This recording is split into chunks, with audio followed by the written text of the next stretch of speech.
So we're going to go over, I think, about 10 topics, everything from marketing to touching a little bit on documentation, rules and regulation, getting started, getting referrals, a little sprinkling of the whole surface level. We're not going to get into much depth of anything because we won't have time, but I do want to kind of give you a more broad overview of a large range of topics. I think we have about 10 set out for the next 2 hours. What we can do is, between the three of us, you're going to hear a multiplicity of perspectives of how we got to where we're at, where we want to go with it. And so my hope is that having the three of us here, you guys get to hear kind of a whole variety of different strategies and viewpoints. And lastly, I think before we dive into anything, we'll just kind of quickly mention why we love private practice and maybe how we got to where we're at, so you can get to know us a little bit before we dive into the nuts and bolts. So who would like to take lead with that? Okay. Okay, so I wrote a few things down so that I stay focused for you guys. So, all right, so I did my undergrad at Ohio State in psychology. I did my, got my MSW from Pitt as well. And let's see, I did my first internship during my master's program in Allegheny County Jail. It was an experience. And then I did my second internship at Renewal. It's a correctional facility. Looks like some of you are familiar. And then I worked at Renewal for full-time for about 3 years before transitioning into private practice, which was incredible, and I felt like I could not have prepared me more working with, clinically, at least from the multiple perspectives and that level of experience. The diversity of the experience was really invaluable prior to going into private practice, which I found working with clientele in private practice is much more diverse than I envisioned it would be. So that was really helpful. I would say I started prepping to go into private practice while I was in my master's program, making connections and starting to research a little bit what was involved. When I transitioned, I always knew that I wanted to transition into private practice. It was an organic process for me.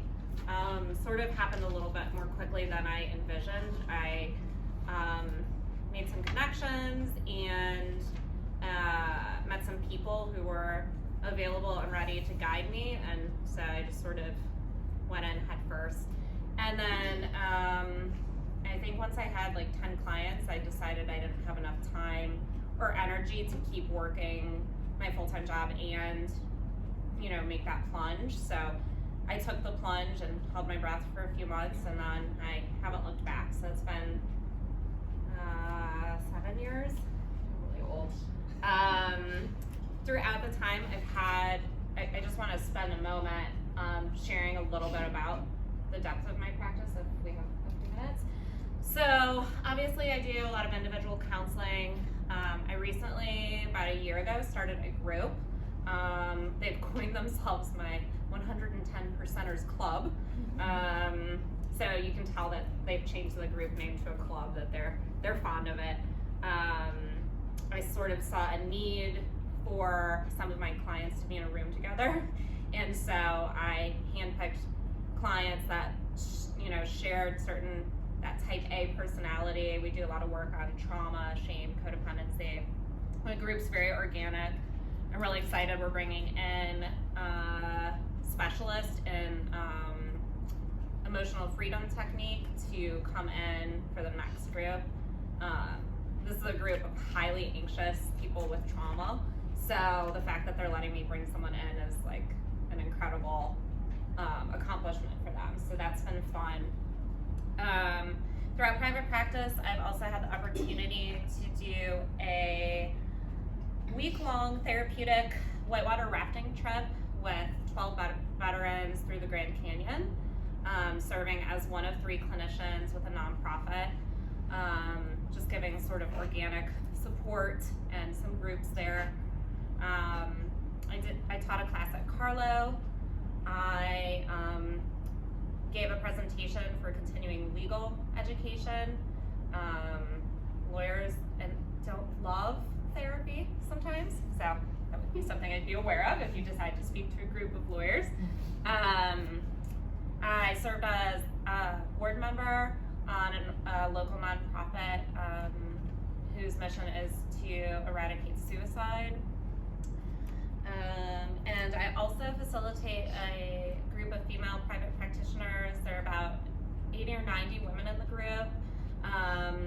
We communicate via email and a listserv, and we meet once a month. It's a great group for networking. In fact, the majority of you would be eligible to join the group. I just sort of coordinate events and speakers and whatever really needs to be coordinated for that group. So private practice has given me the opportunity to do a variety of things. I do have some things in the works as well in regard to like speaking and the diversity of what you can do with your time is really freeing and very exciting. So that's one of the things that I love about private practice. Cool. All right. Nice to meet you. Sure. Sweet. So again, my name is Sam Goldberg. We're all out in the North Hills. My practice is called Open Space Counseling, Consulting, and Wellness, if I want to be really long about it. So I'm trying to think. So I actually went here for both of my degrees. So I got my bachelor's in sociology, and then I came to the master's program here. Graduated in 2012. I'm trying to think. I worked at CYF right after my bachelor's, right before I started my master's. And actually, I was an intern there whenever I was an undergrad. And so I was hired on there after that. I kind of fell into working in the drug and alcohol area of things, just kind of by chance. Obviously, with CYF, I did a little bit of that. I actually was supposed to have my practicum at a private practice, but I was a part-time grad student, and very last minute they said, just kidding, we can't work with your schedule. And I was like, ah. So my field advisor was like, how do you feel about drug and alcohol? And I was like, sure, why not? And honestly, it ended up changing the course of everything for me. So I ended up being an intern at Gateway, and then they hired me on full-time after that as well. So do not minimize your experience. I feel like that's a lot of people's stories, like being hired on after. After that, I worked in kind of a variety. I dabbled in hospice a little bit. That's kind of random, just because I was doing that part-time when I was working at CYF. So I did that for a little while, left drug and alcohol very, very briefly, and couldn't stay away. So I came back and did outpatient therapy all day at Family Services in Western PA. And then I ended up at the VA. At the VA, which is where I was right before private practice, the Butler VA has a 6-month residential treatment facility for veterans with PTSD and substance use disorders. So I was there, and honestly, I think part of the reason why I ended up in private practice is because I really got tired of running into a wall over and over and over in terms of the things I wanted to do. So I'm going to be very frank today. That has nothing to do with any of the things I just mentioned or any of the organizations, because of course there's like a million different, people you have to go through. And when you're in private practice, there's no one. There's just us and regulatory bodies, really. When I was at the VA, I started getting a little bit frustrated, and things were kind of going slowly, and so I started private practice on the side part-time, just as kind of a way to put my energy somewhere and to kind of have control over something going on treatment-wise, and I immediately fell in love with that. I kept telling my wife over and over and over, like, I've never felt more like myself than whenever I was there. So I would leave the VA and I would have like patients at 5, 6, and 7, and then Saturdays, and then eventually Sundays, and then I couldn't take it anymore and I ended up leaving. But I would leave at 8 p.m. after all of those people would have more energy than whenever I was driving to the VA in the morning. I was like, there's something to this, right? So I started my private practice actually not that long ago. I'm newer than you think. So November of 2018, I started part-time, right? Yes. And then April 2019, I left the VA which most people are like, why do you do that? We can talk about that later. All the benefits, yes or no? It was totally worth it though. It was totally worth it, honestly. And then recently, because I can't keep still, I expanded into a group November 2019. We have about 4 or 5 therapists on right now, and we're hiring a couple more.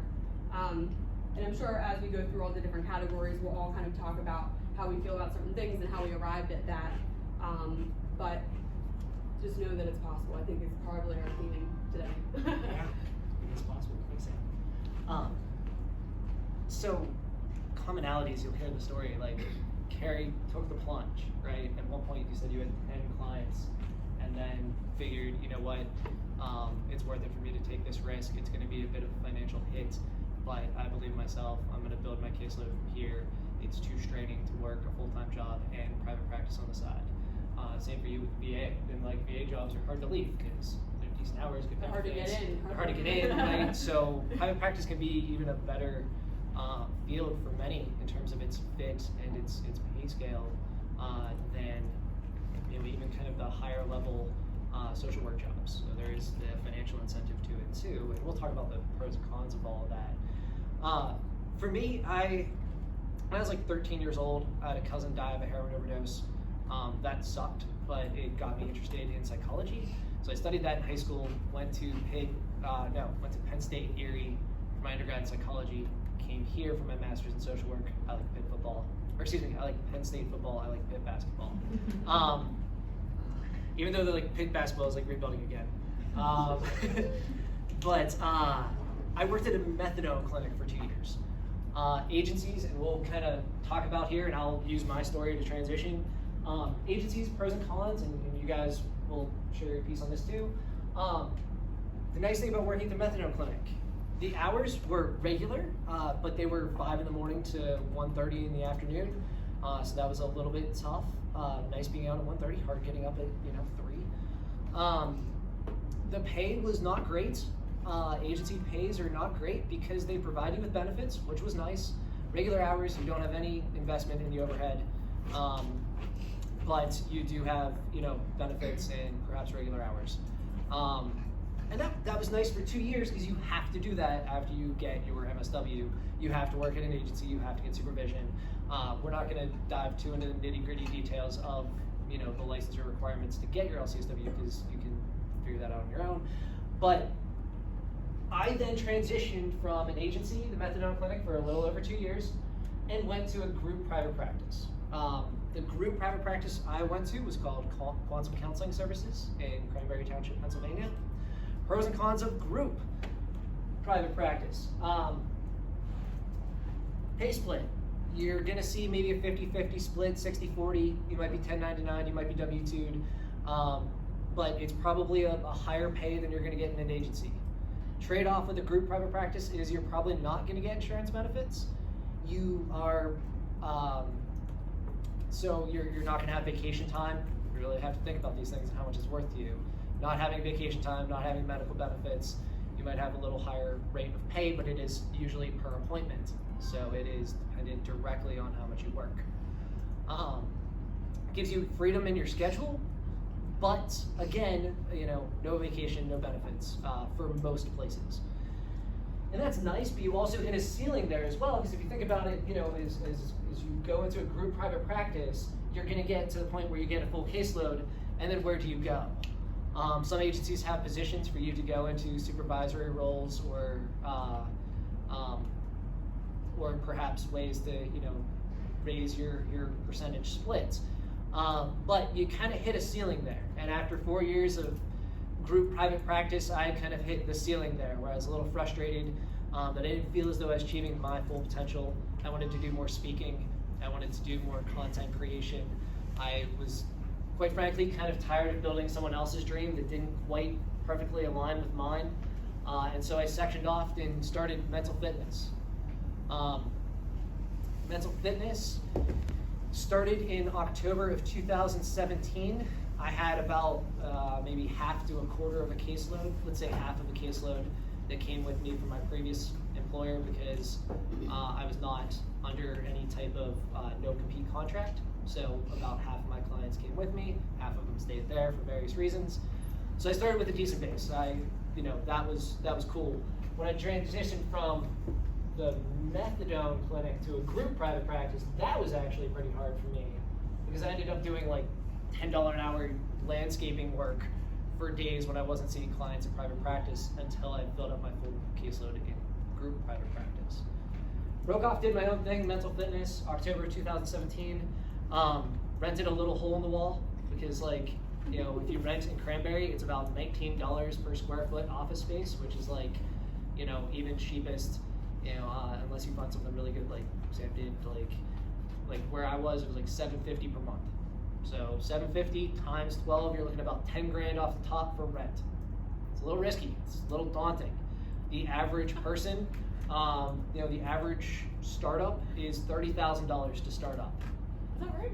Yeah. Huh. Yeah, $30,000 worth of capital to start a business. Because you do need some sort of cash flow to get into private practice. And when we talk about the business of all of this, rent comes out the first day you start. Insurance companies don't pay you back for months there afterwards if you even get a network. As a caveat, Shoot. one of the things that I was able to negotiate, and this was just doing like research, right? Facebook is actually a great resource. There's a lot of Facebook groups out there that are helpful for this. I was able to negotiate that my first month of rent was free. So just as like an aside, just because I saw that someone did it, I'm like, can't hurt to ask. So they split my security deposit in half, and they also gave me the first month free. So didn't want to forget that. Nice, yeah. If you can do something like that, do it, because the reimbursement from clients that are insurance paid doesn't come in immediately. And then you have all the other expenditures to think of. Office furniture, internet, who cleans the office, if it's yours, malpractice insurance through an ASW or HPSO or whatever it may be, and we'll cover all of that. But then I started my own private practice, and within a year I was about full, which I'm very thankful for, and I'm quite jealous of you for this group, by the way. It's awesome. As I was thinking about it, I was thinking about Like- the discriminatory nature of it. That wasn't what it was intended No, to it's be. Discriminatory professional group? What? Your discriminatory professional group? No, that is awesome because your network is your net worth, and so that's why I'm really happy to be here doing this with Carrie and Samantha today, because the more networked you are in your community, the more you can make mutual referrals that make sense. It's win-win. If I have somebody who is struggling,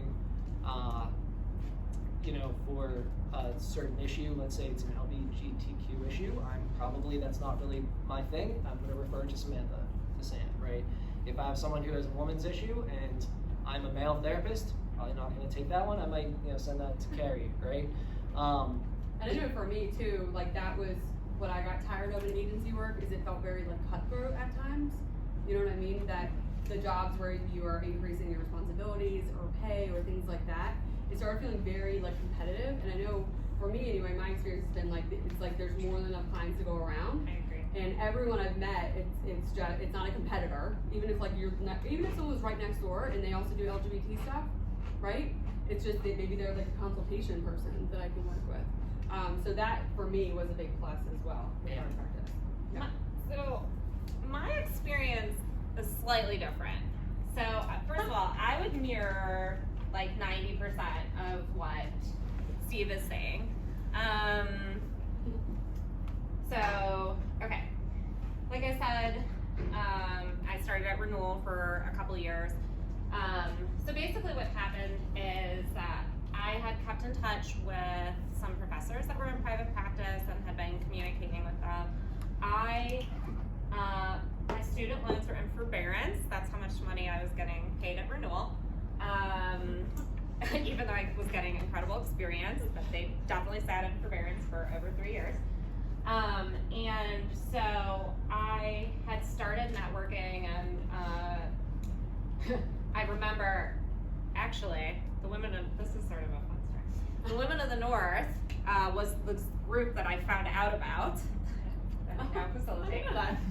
And I found out about it and planned to go to the first event and had nothing prepared. So I went and made business cards that weekend, which have been revamped since then. But I went and made business cards that weekend, and I met somebody.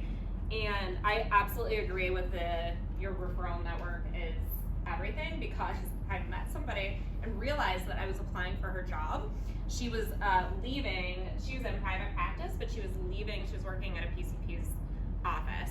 And so I went up to her and said, "Hi, my name's Carrie. I hope this isn't too inappropriate, but would there be any way you might want to give me a referral for your job?" And today, Christy is one of my close friends and mentors. And so I didn't get the job. They wanted someone with an LCSW, which I didn't quite have yet. So eventually, I ended up trying to join her group, because she started her own group, but that wasn't happening. She just didn't, she didn't have enough referrals for me, and I ended up coming up with a website, and then I found, she directed me to a woman in the North Hills. So her office was in Mars, and I think that was part of the reason I wasn't getting the referrals. That the market over there is a little bit tougher, but I mean, there's plenty of successful businesses there. It just wasn't connecting for me. I don't know if that was my specialty or what was going on.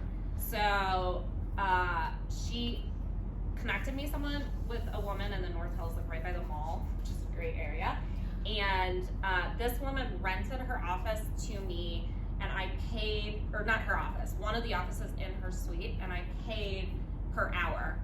So there was no upfront cost for me there, which was incredible. It was an experience that worked really well, and it was cheap. It was like $15 an hour or something. I like the model so much that I have recently implemented that model, and it had a cap of a monthly rate. And so I've actually done the same thing now. I've rented out one of the offices in my suite. In fact, one of the things I'm doing right now is I'm doing coaching for a monthly fee, which is something I love, sort of helping people transition into their private practice and explaining my model.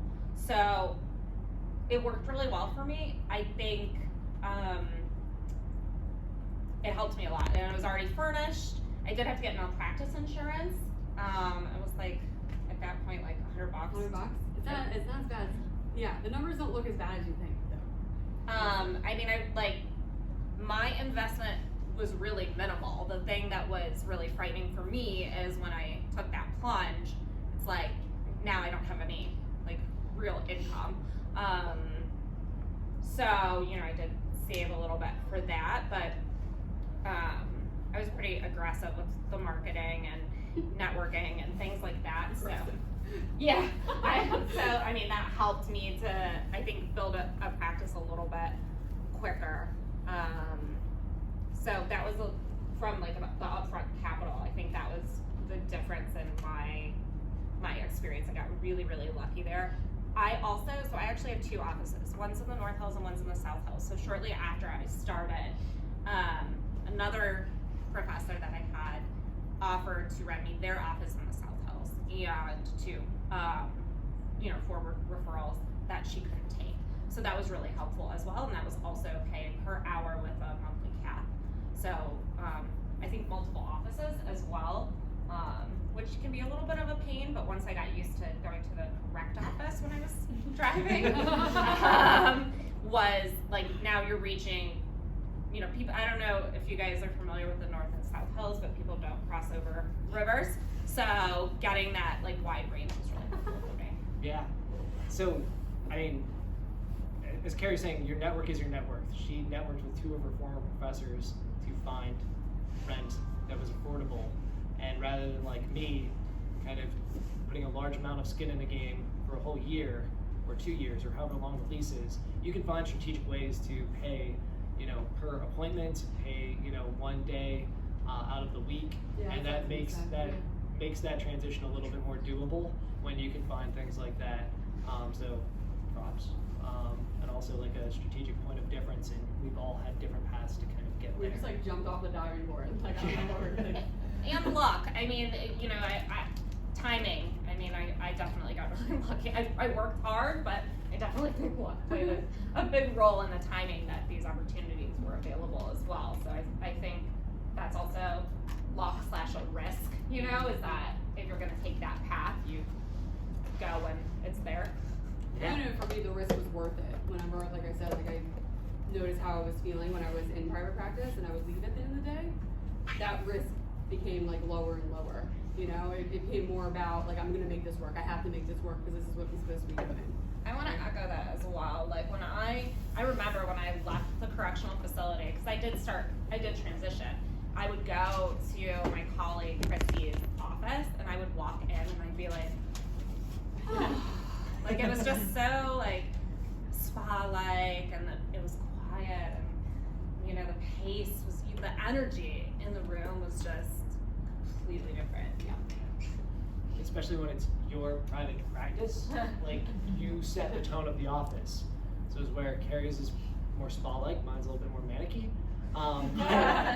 But it is what it is, but you set the tone, which is really nice. You create the culture, which is a cool position to be in. So, like just in general here, before we do the slide of death, agencies typically probably a little bit lower price point until you work your way up to the top, CEO, things like that.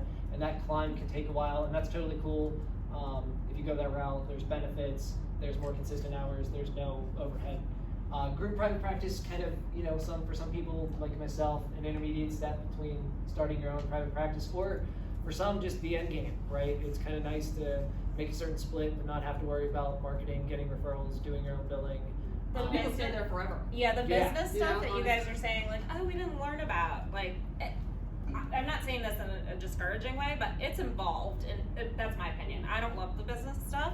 I feel like I have the personality that I can do it, but it's, you're running a business. And I love it too, and that was the other thing I noticed when I was doing part-time. I was like, oh, wait, so I can see clients and tap into like this other creative, I can do whatever I want, right? Like businessy side, spreadsheet thing. Yeah. I like, So I like a good something- spreadsheet. Just So I think noticed about I that. liked it, I could do everything, right? Yeah. Can we ask questions or? By all means, Okay. yes. We totally want to be free I didn't have your This is like, like formal formal structure. I structure, have so many so- This is questions. more structure. I'll probably like quarter you across. Yeah, that's totally good. But like, were any of you like doing like the PSLF like prior, like Wait, say that one more time? like the loan Yes. forgiveness stuff? Like, were any of you Oh. doing that, and like did that factor into your decision? I had started it, Okay. but again, worth, right? So Yeah. there was a consultant that I was actually kind of working with at the beginning, and she said to me, okay, so you're like 2 years into it, right out of 10. What could you do with your practice in another 8 years? And that really, just that question alone, Yeah. right? Right. And so for me, it was worth it, right? And you can still do income based, you Yeah. know, like while you're doing this, so I guess it's kind of like worth, how close are you, right? Yeah. For me, it was like still 8 years, and I was like, nah, I'm rolling. If you only have like a year and a half, right? Right. Definitely. You know, Okay, yeah. thanks. Just curious. This is the land, private practice, this is the land of many hats. Here, you are a technician, you do counseling, and you can focus on doing counseling. Here is, you are a marketer, you are your biller, you're everything. Like every hat you wear until you can strategically maybe get to a place where you can delegate some of those hats. One of my personal favorites, I say with high level of sarcasm, your own HIPAA compliance officer. Oh, That yeah. too. Yeah, there's one thing on that list. That's on the And list. HIPAA, I don't know if that sounds involved to you, but when your clients want to text you, when insurance wants to know why you're not seeing clients in 24 hours, when you need to prove medical necessity because you're about to be audited, when your client wants you to send them an email with their, medical history so they can forward it to disability, it takes on a whole new perspective. And I thought I was like the confidentiality queen when I was in agency work. Honestly, I was like, oh, it's cool. I started in drug and alcohol. You go over the top when you're working in drug and alcohol, right?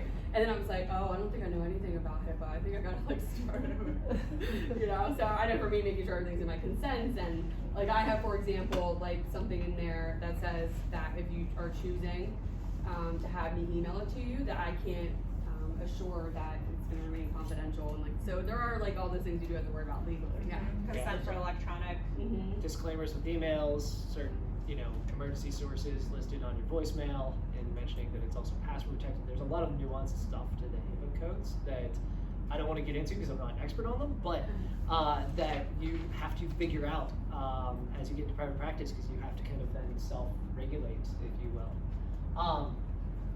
So when we look at like getting started, and a lot of things I think we've touched here, obviously you want to kind of cover yourself and have malpractice insurance. NASW offers malpractice insurance. Do you guys use it? I did HPSO, and like I said, I think I it was currently like use American 96. Professional Agency.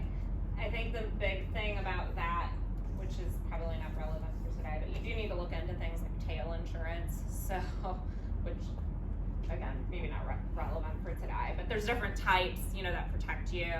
Like, you have to think about too, what happens if somebody would sue you 10 years after you're done practicing or things like that. That's a good thought. Yeah.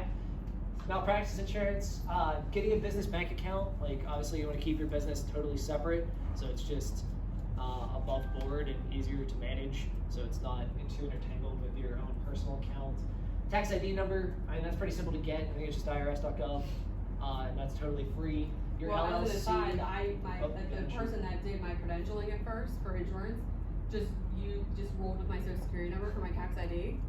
And Well, so I started with that as well. there are different things, like you don't realize, you're like, oh, tax ID, that's just me. No, like it'll go on like super bills that are basically like receipts, right? If someone wants to submit it to their insurance company, your tax ID goes on there. And So do this. Yeah, and keeping do this. in mind, Don't use your social security. Yeah. like, Get a tax. the majority of this stuff, if you're in a group, you can gloss over this slide, Yeah. Yeah. And again, some people just sit there. And groups are kind of nice too, because like when you think about it, like a group private practice, if it is a hypothetical 60-40 split, you don't have to worry about a lot of the stuff that we're getting into and getting started on your own. For your private practice, you take in 100% of what you reimburse, but also you have everything going out. So if your overhead is 20%, you're still only clearing 80-20, and you're doing a lot more work to get there. So just things I want to be honest with you guys about to consider here, as you kind of move ahead. So get a tax ID, don't use your social security number, it gets too sticky. I went with an Don't LLC. forget that. I went with an LLC. Are you guys an LLC? Yeah. I'm a sole proprietor. You're a sole proprietor. Uh-huh. You want to speak to that? There's a difference. Well, learning about, and again, this is where, I think, you said you worked with somebody who did some consulting for you, business consulting. I definitely had a number of mentors. I don't know if you were sort of self-taught or if you have a number of mentors. Mentors are good. We're going to touch that. This is where, I have a number of mentors and then also, you at some point may or may not want to work with a lawyer. You definitely need an accountant. So there's different entities. There's the LLC, sole proprietor, and an S corp.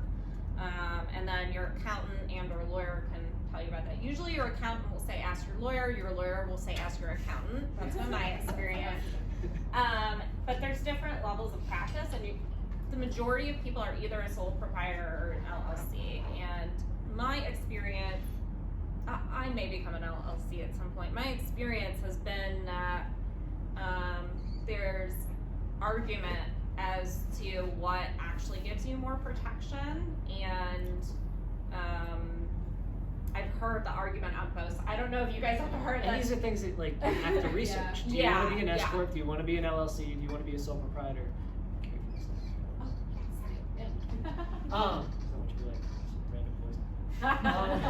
Mysterious voice. But these are things to consider, right? And when you do your research and make your own decisions, you'll make the decision that is best for you. NPI number is just a National Provider Identification Number. Everybody gets one of those. CAQH is a platform that a number of insurance companies use when you're credentialed, like say through Highmark. They're going to want to see that you have a CAQH profile built, which incorporates a lot of the necessary paperwork. So like when you have a CAQH, that's going to make sure it's kind of a catch system to make sure your malpractice didn't expire, your LCSW is up to date. You have to retest every so often to make sure your address hasn't changed, et cetera, et cetera. So that's actually a pretty nice platform that a lot of insurance companies use that, so you're not doing repetitive paperwork a lot, kind of which they all did. But it's there's still a lot of paperwork. Just Yeah. UPMC does their own thing. so basically, like let's say you guys leave and you're like, okay, I'm going into private practice. Aside from all the like networking and then the like clinical elements and the marketing and all of that, from a business perspective, you need your LCSW, and then you can start getting on insurance panels, and that's a process. You know, that can be a number of months. You can start once you're on them, but Pittsburgh, and I don't know if we're going to talk about insurance. Yeah, a little bit, yeah. Should I hold off I on would. that? Okay, I will share more thoughts in the future. No, it's okay. We'll get there because I do want to talk about insurance. But like the initial upstart stuff carries right. As soon as you get your LCSW, you start applying to be a network with insurances if you want to do that. Because again, rent happens day one. Insurance companies don't kick in for a while, and there's no guarantee you'll get in with them until after they've processed all your paperwork, which is time consuming. Payments are usually a little bit behind. Yeah, the payment's always from phase one of billing when you kind of send it out, like, hey, you know, click submit. There's discrepancies in that when they actually send you the payment. If it's correct, then you have to follow up, yada yada. The fun stuff. Oh shoot. Do you have an address for your practice before you do insurance though? You do. So you want to have like an office picked out, even if it's again somewhere where you're just renting an office on a weekend to get started. You know, by a per appointment basis, you do have to have an office. Okay. That is an excellent question. And yes. And then you have to physically tell them where you're seeing something. And Like if I move from here to like that room better be listed with them. And- So that's why. And while a benefit to have a friend or a mentor whose address you can use, if you decide not to practice there, a lot of insurance companies will let you change the address. Some of them will say, we'll let you know if we want to credential you at your new address. So ideally, you really want an address that you actually plan to practice at for a little I think they do it by while. zip code, right? Like with the concentration of therapists who They do. like specialize in what you specialize in. Yeah, but you're right. Someone moved and they were like, and I think they lost like you can see. Address is important because you need to make sure you're billing out at the address that you see people, or it's fraud if you don't. So you obviously want that to be accurate. And then two, where you're practicing determines in many ways if you'll be in network with that insurance provider, because many insurance providers look at, is the network saturated or not? Do we have enough therapists in this area? If so, they may not permit you in network, and they'll say the network is sufficiently saturated. You know, you will not be permitted in network with them. Others will, based on your address, you know, say we will accommodate you in our network. So address does make a good bit of difference that way. It's important to consider. So definitely a good question. The fun stuff, selecting a name and tagline. I like the fun stuff, right?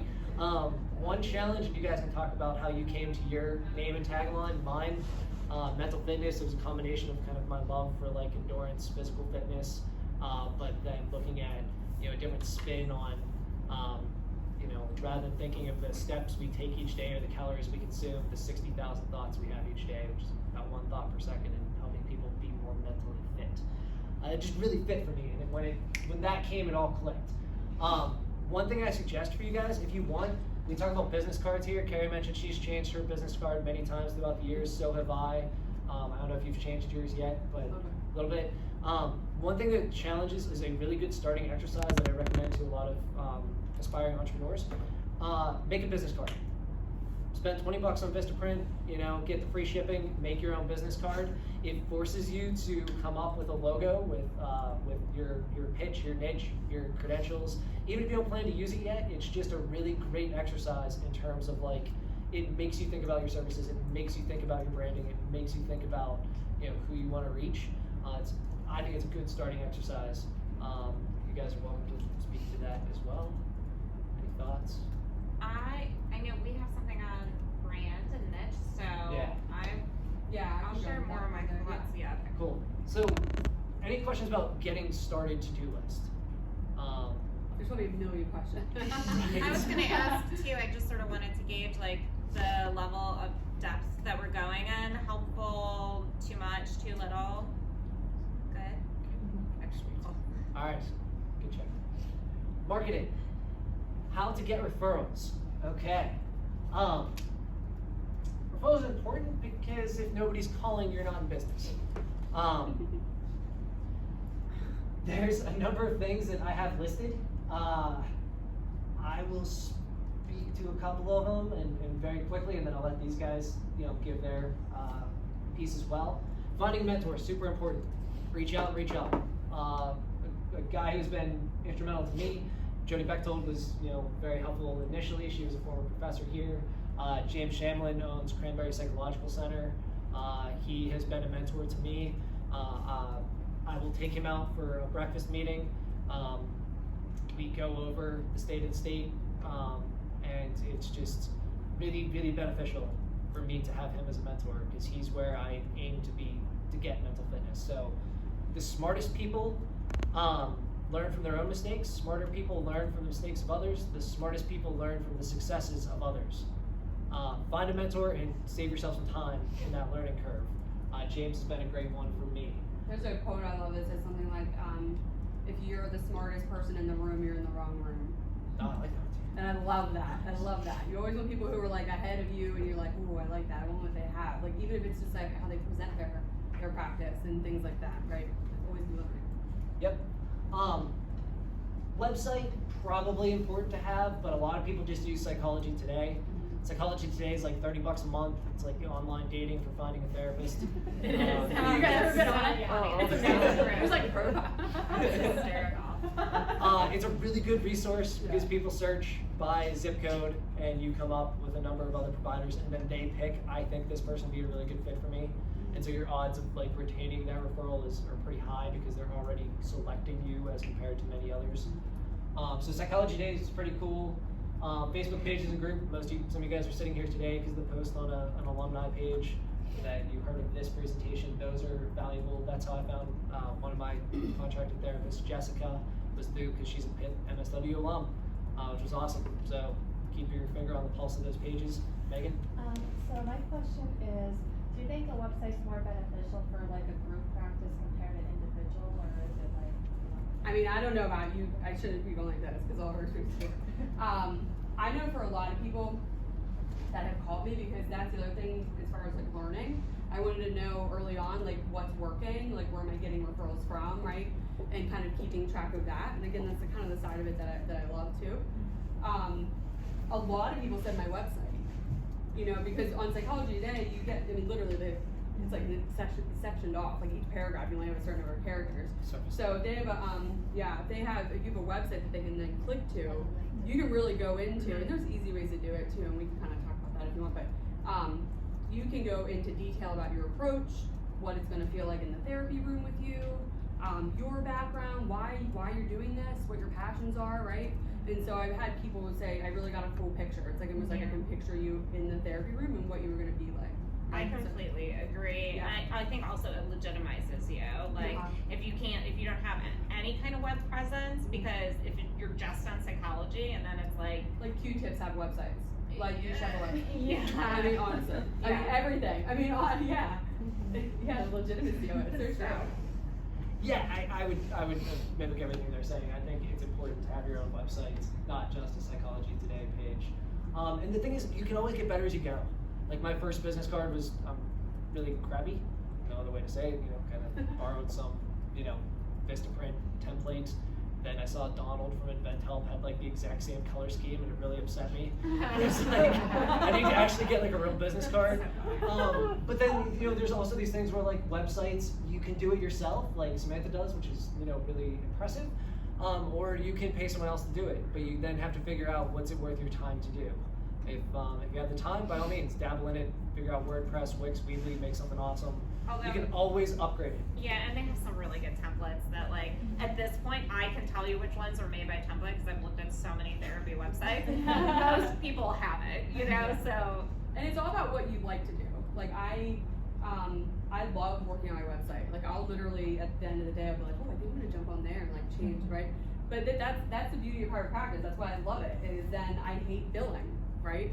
So I can like have somebody else do it, right? And I can focus on that, right? So maybe they paid someone to do their website. They paid someone to do their website, right? But they didn't pay someone to do this thing that I hate, and so I'm gonna outsource that. So literally, I mean, you can just what's on the list of things you like to do, what don't you like to do, and is it feasible for you to kind of, have somebody else do it? So.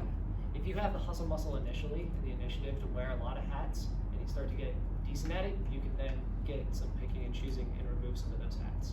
Keep the ones you like. Inbound marketing, you know, just probably the best referral source that I have is my own current clients, providing them a really great service. And then, you know, they have a friend, they have a family member. Word of mouth still probably the best, you know, providing a great service, marketing that's out there. Finding a mentor, working with psychiatrists. Oftentimes, you know, psychiatrists want to work with a counselor, and there are some group private practices that are almost designed around the psychiatrist, that the psychiatrist will see someone for almost more or less a med check, but then they'll want to work with the counselors, and there's a good mutual referral system set up there. A mutual referral, right? So that's kind of the beauty of it, is whenever you're meeting with people, I'm not just meeting with you so that you can send people my way. I also want to get to know people so that I can kind of vet them, right, too. Yeah. You know, whether it's psychiatrists or like other therapists, so. Yep. You don't ever want to like restrict referrals. That's a big no-no. But you do want to find like mutually beneficial referral relationships that help you get referrals. Exposure in the space. So when people, you know, think of professional speaker, they think of therapist. I want them contacting me. I want to get a lot of exposure in the space over time. They say it takes maybe 5 years to build a brand. So let people know you're out there and you're not going anywhere. So then they think to you, and you can direct them if they're appropriate for you or your services, or if they're appropriate for someone else. But again, your network being your net worth, you become that point person, that you are that expert in the space. You can present yourself as an expert or become that expert by giving free value. I like to post blog articles that people find interesting. I like to repost interesting things. You know, if LeBron James is into mental fitness because he supports the Calm app, I'm like, oh, that's cool. You know, click, repost that. But it just establishes your credibility as an expert in the space. And then networking events like this, right? But also other networking events. You can come in, you can meet with PCPs who are on the front lines of seeing a lot of people with mental health issues, network with them. You can go to schools, you can do free training for churches. Employee Assistance Professionals Association, that's one network that I really value being a part of. Like Carrie has her women's group, I'm jealous of. Like I like the EPA group, Employee Assistance Professionals Association. That's a good one. Because it's just a whole bunch of therapists and marketers from Western Pennsylvania who meet all in one space at one time, hear a really great trainer, get CEUs out of it, and are able to network. So when you find things like that, that goes a long way. It's just putting yourself out there, finding these things. And again, if you hate that, then maybe you're a group practice forever person, right? Again, you can kind of pick and choose what you want to do. Yeah. You know? I'm sort of interested, so like going through this, I'm interested in how many of you, before we started, were thinking maybe group practice. How many of you were thinking owning your own practice? How many of you didn't think about either of those? And if this conversation is like having any effect on that thought process. I was originally thinking like group practice to start and kind of just start to learn and collaborate with other people, get and network, and try to find my own clients. And eventually, if I felt like I could do my own private, I would transition. Good place to learn. And yeah, a lot of you have similar. I see head shaking. Yeah. I'd be interested in like creating like something like with like a partner and then like potentially like bringing on people in a group practice type situation. Maybe owning a group Owning practice. a group practice. Okay. correct, yeah. Cool. Any other thoughts on this slide before we go on? Alright, I think we're doing good on time, guys. Just as like a housekeeping thing, at 6 o'clock, if you need to grab a slice of pizza, use the restroom, whatever, yeah, feel free. But I don't think we need to take a break. We can probably push through, right? Alright. Rules and regulations. I'm not going to touch a lot of stuff here, but just kind of basic stuff. You can't bill for no-shows. Somebody doesn't show up, you know, it's fraud to bill as if they did. You know, maybe have some out of office coverage. I think there's some stuff there that you should have, like a good voicemail, and look into what all that includes. And then there's like this piece of, I just wanted to touch a little bit, required counseling and medical assistance. Required counseling could be, you know, because somebody's taking medication and they're required to do counseling. It could be that they're, you know, taking Suboxone for an addiction and they're required to do counseling. I've worked with doctors who prescribe Suboxone in the past. It's medication I believe in, and I've really enjoyed counseling the people to work in their recoveries to overcome their addictions, and it's been a good niche for me. Medical assistance, I've personally stayed away from. I'm all strictly commercial insurance. A little more paperwork for the medical assistants. Yeah, and that is a deterrent, if we're being honest, for a lot of private practice clinicians, because medical assistance does come with more regulation, more hoops, and more paperwork than does the commercial insurance industry.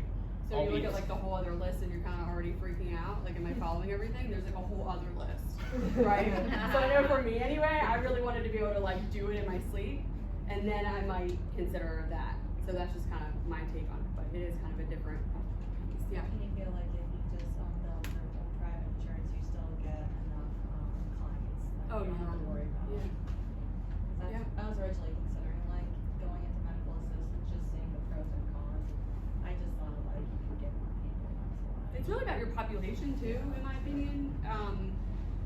If you work with a population and your niche is like an underserved population or uninsured, underinsured, right? And it's kind of, again, is it worth it? And your passion's in that area, then it might be something you want to look into, right? So with working with the LGBT population, that's definitely my next step. I just needed to make sure that I was following everything else first, right? So it's kind of tossed up, but I know I was able to fill my case without it. Yeah. Did you have a question back there? Yeah, do you know anything about reimbursement rates? Are they comparable with commercial and medical systems? It's my understanding they are. Do you have medical systems? No, but I know it's actually a little bit more usually. And it It's depends comparable, on the insurance. So like lowest insurance rate for, and then we're getting into what? It's a perfect transition. Do you want to introduce us or you want me to? Lowest insurance rate, and then we're also getting into what codes you're billing. But so okay, if you're billing, which is like a whole nother, working with insurance companies is involved. There's the codes they want you to bill, and then the codes that you want to bill. Lowest rate for like a 45-minute session is somewhere in the 40s, I think, 50s. Let's go that low. I know lowest for an hour session, which a lot of insurance companies would still prefer you not to use, even if that's a whole nother universe of discussion, would be in the 60s, and average for Highmark and UPMC, which largely dominate Pittsburgh, would be Highmark for an hour is $89.70, UPMC is $98. Yep. Yeah, so when we look at, if you're in network with Highmark, and these are base rates, you might be able to negotiate them higher if you demand that, but it's not easy. But I think roughly their base rates as per their in-network contracts are $89.70 for an hour in a session. United went up to $109.50. They used to be the worst, but then they got sued for rubber stamping no for everything mental health and addiction, and suddenly they went up. You can look up that lawsuit for myself. I'm not. Yeah, but they also do audit more. Again, risk. UPMC is 98 per individual session. Aetna is like 75, 64. Cigna is like 62 something. 62. So it's interesting because the reimbursement rate in private practice has nothing to do if you're a good clinician or if you're been doing it for a lot of years. It's just totally up to the discretion, which is completely arbitrary, of the insurance provider itself. Shoot. I heard that there is a limit of how many clients you can see for insurance. The opposite. Oh, the opposite. So I know, like, so for example, if Cigna is like the lowest paying one on this list, and I take Cigna and I have to take one that's on the higher end, then I can't have like a threshold for Cigna. So I can't, if someone from Cigna called me, I couldn't say, oh no, I'm not accepting Cigna patients right now, right? Does that make sense what I'm saying? Okay. Yeah. Once you sign up with the insurance provider, you agree to their contracted rate. Self-pay, you can charge whatever you want. I can charge $300 an hour. Sweet. But then you kind of narrow your market too, because everybody's required to have insurance and most people want to use it. And within, somewhere in between the insurance policies, HIPAA, and the rules and regulations, there's a lot of unspoken rules that exist, and it's hard to figure out where they come from. I honestly don't know where some of them come from, but for instance, like you can charge $300, but then you, and I don't, maybe you guys know where this comes from. You have to charge $300, period, unless you have like an official sliding scale. Like you can't be like, so I charge $300, but Joe's really had a rough month at work, so I'm only going to charge Joe $150. Like that's not, it's discrimination, and so It's an ethical issue. Yeah, and so, like, the reason it's- above board about your rates and consistent with a sliding scale. and the reason it's relevant for insurance is because even though you agree to the contracted rate, what you submit your bills for, that's your rate. So if you submit for insurance to $300 because you want to make sure you get every penny, if you submit lower, you get less, right? Then you have to charge your private pay clients that. So that's where some of the business stuff comes in, and like just really learning about the rules and the ethics and the laws, and just going back for a quick moment, I know there was something on the last slide about like cancellations and no-shows. Yeah, I was gonna speak that. As if you own your own private practice, and even if you're in a group, like depending on how the group handles it, like you have the pleasure of not only charging the fees, determining the fees, but enforcing fee compliance. So you get to have that conversation, have to have that conversation about, hey, so you didn't make it to your session last week, and let's talk about the no-show fee. That sometimes they're gonna say, I didn't know there was one, even though they signed something that says that there was one when they came in. And there's a lot of discussion on different therapy groups as to your thinking if you charge a no-show, if you don't, and what rate you show. Because you cannot bill the can client charge them, for a can't bill show, them. for like the insurance company for an appointment they did not show for. But you can bill like the person directly a no-show fee for not making it. And you'll hear points on the spectrum from to excused absences, if you will, to get out of jail free once, to no way, Jose, super strict, to I don't care, no show all you want. A lot of people take a clinical approach to having that discussion, looking at underlying reasons, and what it represents, and looking at it from that kind of an angle. But at the very end of the day, like, that is a business thing.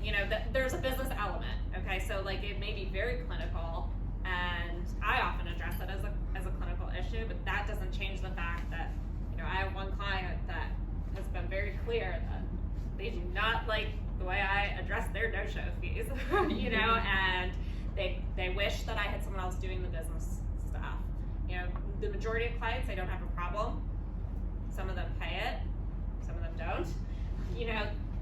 Usually I can have that discussion, but you're working with a lot of different personalities, so it is hard sometimes to wear both those hats in the room. That's exactly well said. It is wearing two hats, because you have to be the collector of your no-show fee and still their therapist, and that's tricky for many. And you'll have to decide how you want to approach that for your own practice. And again, you can make it clinical, right? Again, do your private practice. You can do whatever you feel like is appropriate, right? So I do charge a no-show fee. I do kind of have a get out jump free thing. I also have if you're going to bring something contagious to my office, please don't, and I'm not going to charge anything. We don't need that, because you'll lose more money if you have to be out of work for a little week, right? But I know, for example, one time I charged it for someone that had done it repetitively, and it was becoming a pattern, right? And so I wanted to hold that boundary. And so she came in, and I was like, okay, let's process it. How did you feel about that?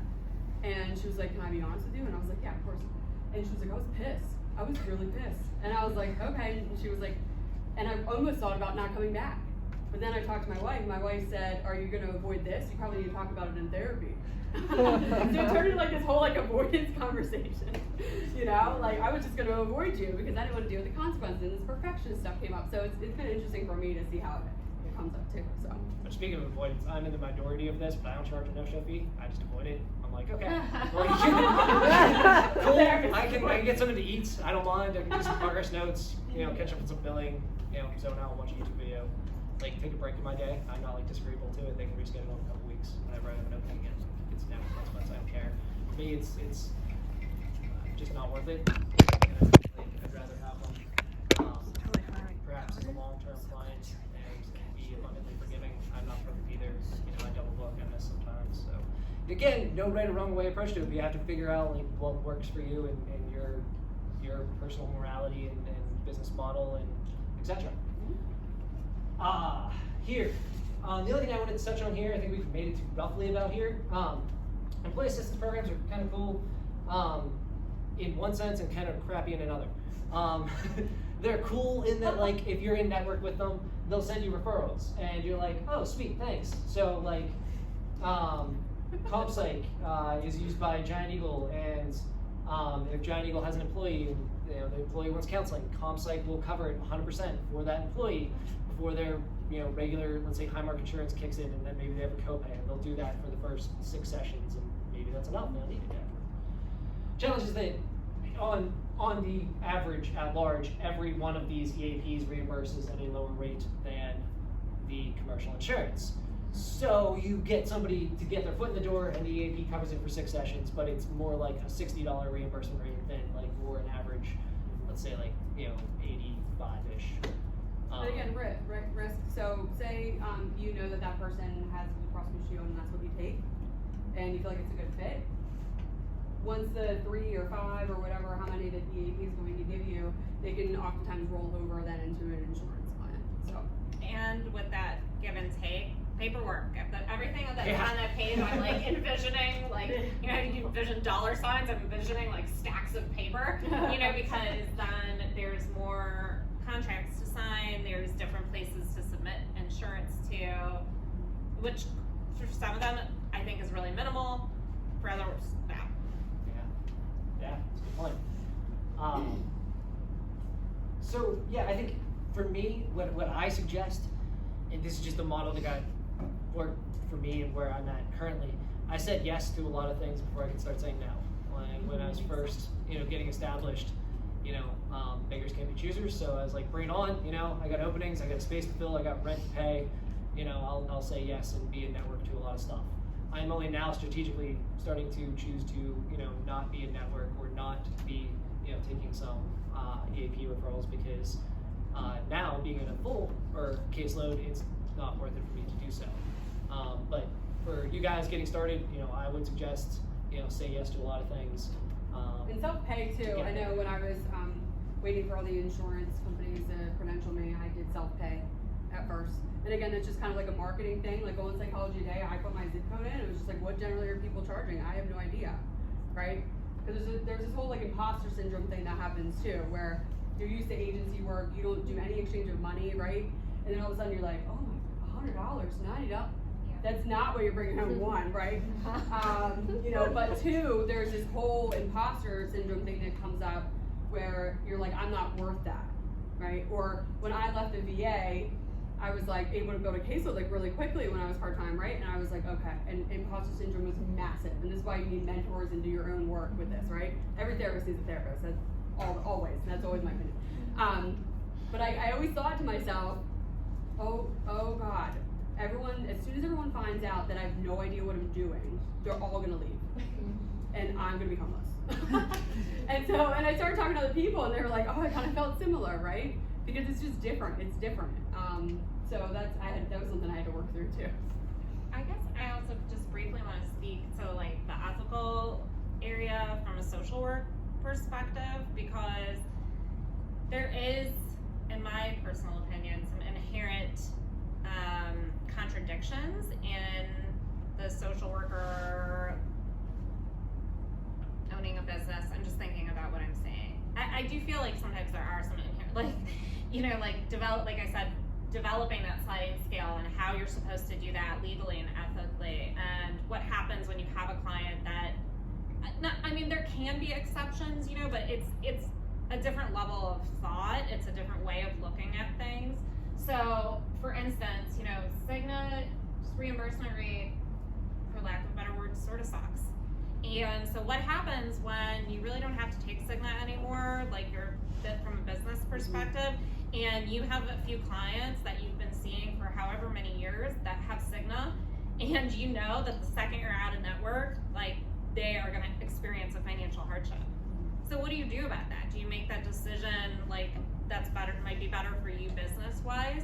Because now, or do you make that, you know, decision based on the current clients you have, and then what do you do? Do you stop accepting Cigna clients? Are you allowed to do that ethically while you're still in network with Cigna? So I think, and it is on various different like listservs and social media groups and trainings, I think, and with mentors, it is something that people are talking about, but I think it's maybe not talked about as much and like as openly and honestly, because it is an uncomfortable conversation, I think, because, you know, I think when you talk about this kind of money and you're thinking about social work, I think the initial thought is, like I said, that it's contradictory. So you have to learn to think about your business in a different way, to think about, you know, that you're supporting yourself and to think about your value. And you don't get vacation time, you can store that away, right? So again, imposter syndrome, right? Student loan debt, you don't get vacation time, Right. you have overhead to pay. And I know for me too, I always have, at any given time, either someone I'm seeing like pro bono completely, or someone who's like super sliding scale. And even then, it's probably just to hold them accountable a little bit, right? So again, you can do whatever you want. That's gonna be the hashtag for this. Nice. Hashtag do whatever you want. Within the rules and regulations. Asterisk. Yeah. Absolutely. But no, these are important issues and really challenging, because the better question is, why is Cigna so low? But also, like, you know, figuring out, yeah, it's tough, because as a social worker, you have many pulls. You want to help the world. Nobody signs up for social work to get rich. It's not gonna happen. But you also want to provide for your family. How do you negotiate these pulls in life? And these are questions only you guys can answer for yourself. But I'm glad we're having a good discussion about them for sure. Last thing here, EMR, electronic medical records, or EHR, electronic health records. I listed one and then I put hire a biller, because I don't want to get too into like the nuance, all the ones that are out there. But as a general conversation, pros and cons of having an EMR versus, you know, paper and pen and a biller. You guys want to speak to that? I use both.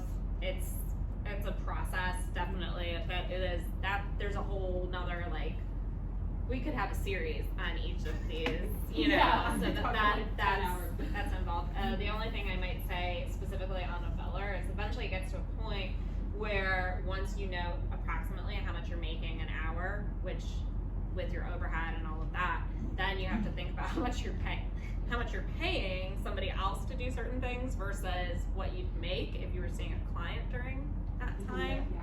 And that is the business perspective of private practice, because if I can take an hour to see someone and bill an insurance company for it, it probably behooves me to hire someone to do a billing, to make a call to an insurance company for an hour, which can take, because none of this magically happens. And so for that, those are the kind of numbers that, you know, are worth thinking about. But then that also comes off your overhead too. So just to get you guys thinking in more of a little bit of a business mindset. It's not what you're trained in your classes and in your social work classes, and good. You should be trained to be good, caring, compassionate social workers, the human interaction, the clinical skills. But that's also why we're here, to kind of prime you to think about, you know, the other stuff. Shoot. Oh, I was just curious, like, I've struggled with this a lot. This part of it is the part where like, thinking years from now is going to be hard for me, because right now, like, 95% of my patients are medical assistants to a commercial, and I know if I go private, that's going to flip-flop a lot. And I was just curious how you guys navigated that. And I think there is some, like, stigma among social workers and agencies, like, oh, you're going to go treat, like, these kind of people, and it's like, Oh, you no, know. there's not sort of a stigma. Yeah. That's like, So I guess, like, how did you guys? We're like, we're sellouts. How did- And I never have felt like that person. Yes. How did you guys handle that transition, I guess? I mean, I know I wasn't in that exact position where I was leading a whole caseload of medical assistants.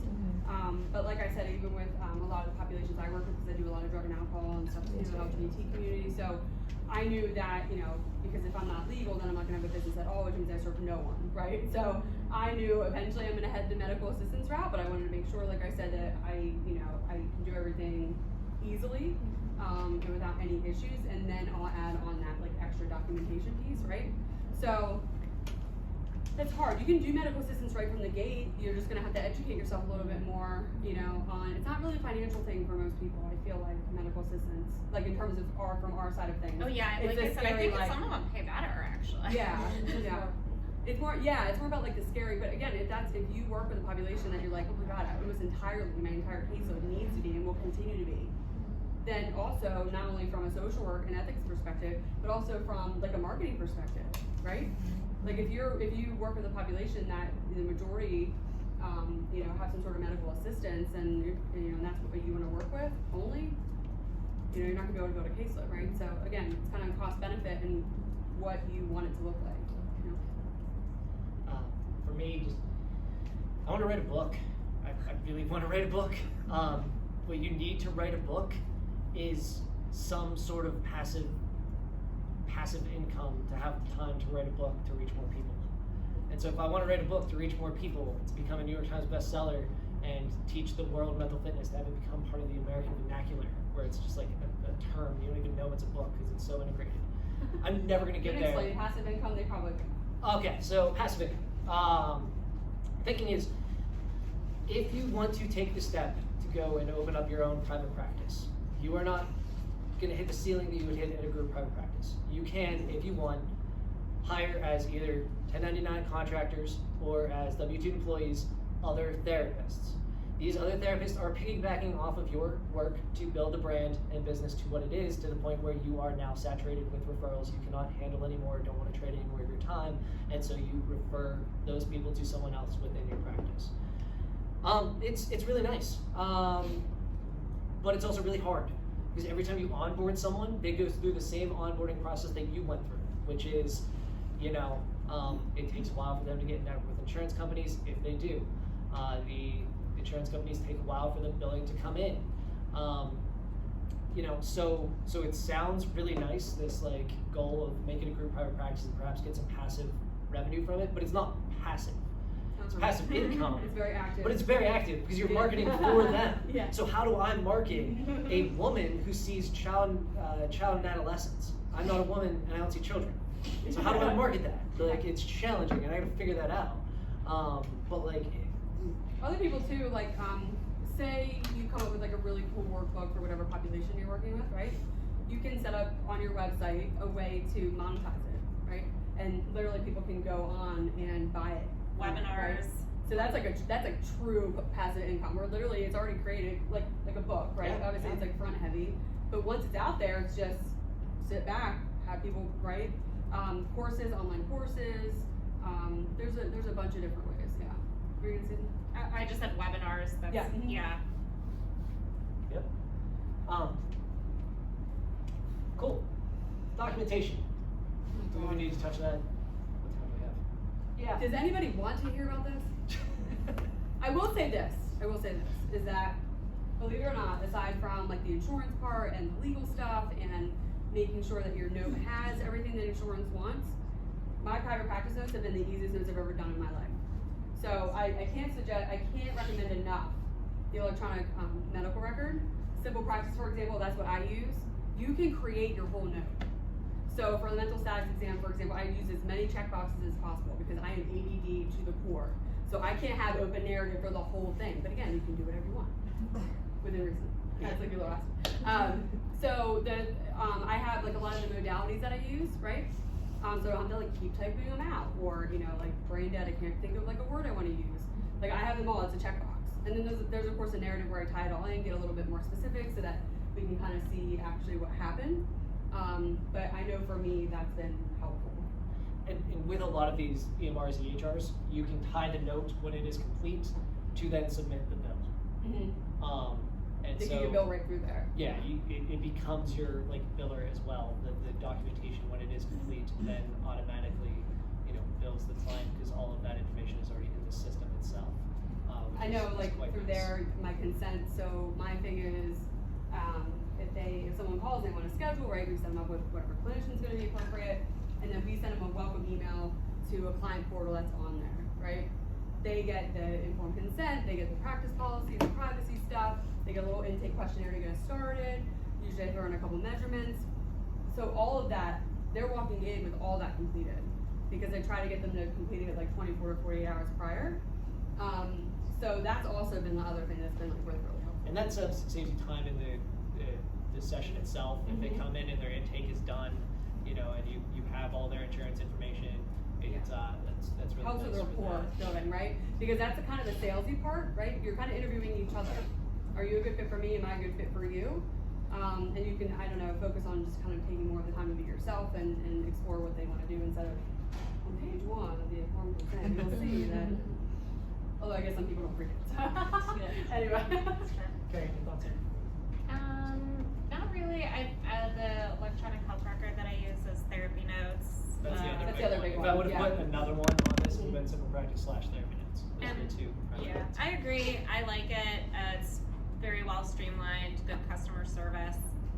I like it overall. Overall, it's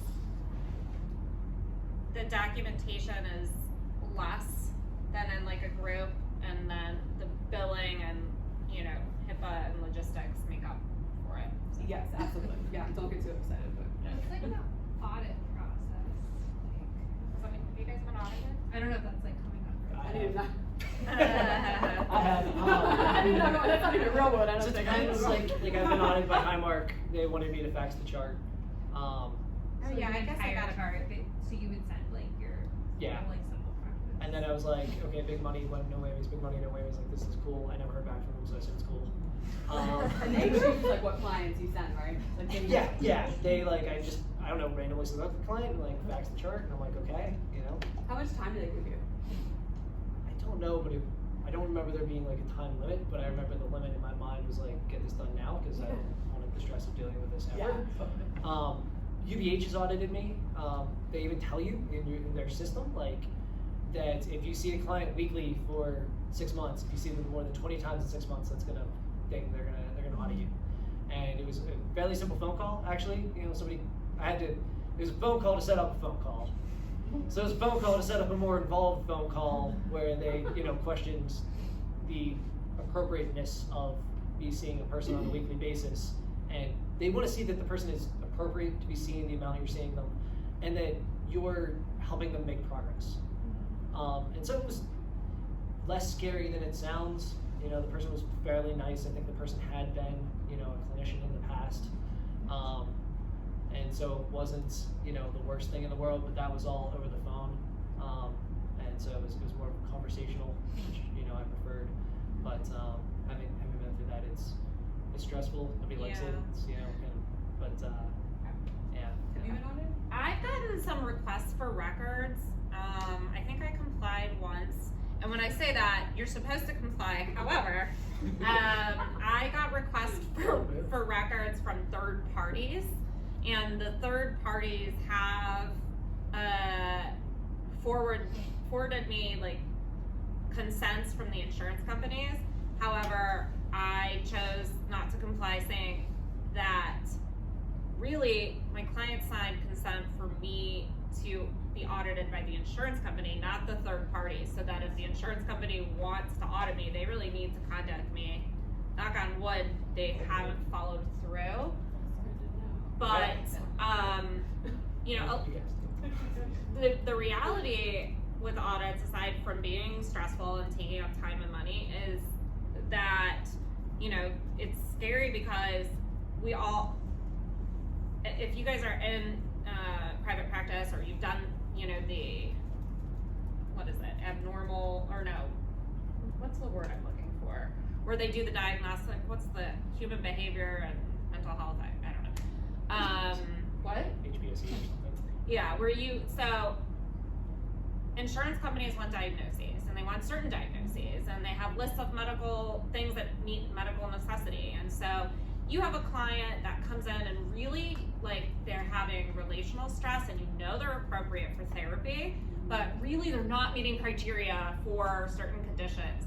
Insurance companies don't accept NOS codes, which means not otherwise specified, so you better meet criteria.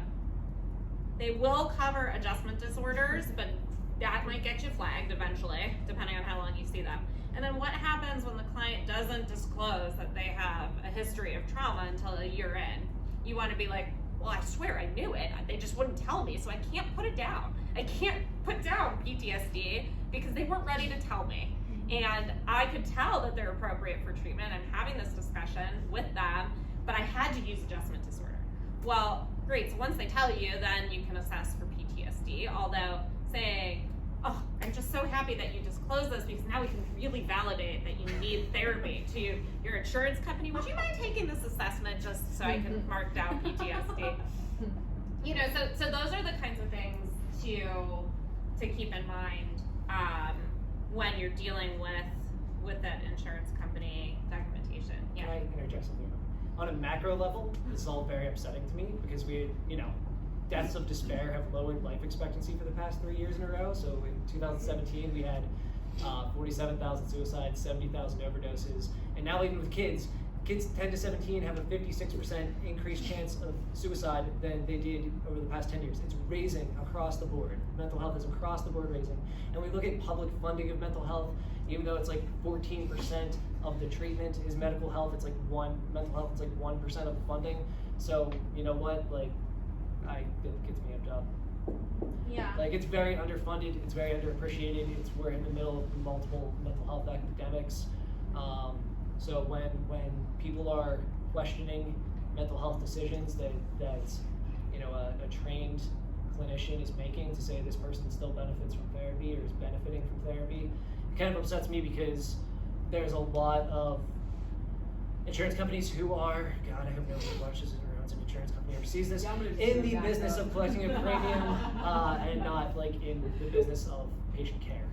And it's just kind of frustrating when they judge your view of what patient care ought to be with a business lens while you're doing this. So.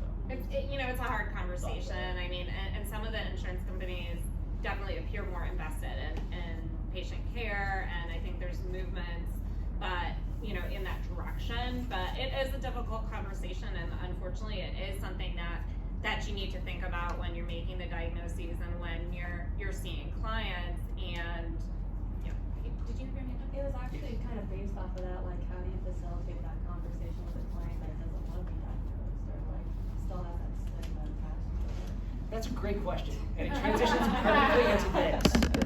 Because there is another option, work around Wild Wild West, no rules, like really no rules, do whatever you want, life coaching. There is the IFC, the International Federation of Coaching, there are multiple certification tracks to be a coach and to be a life coach.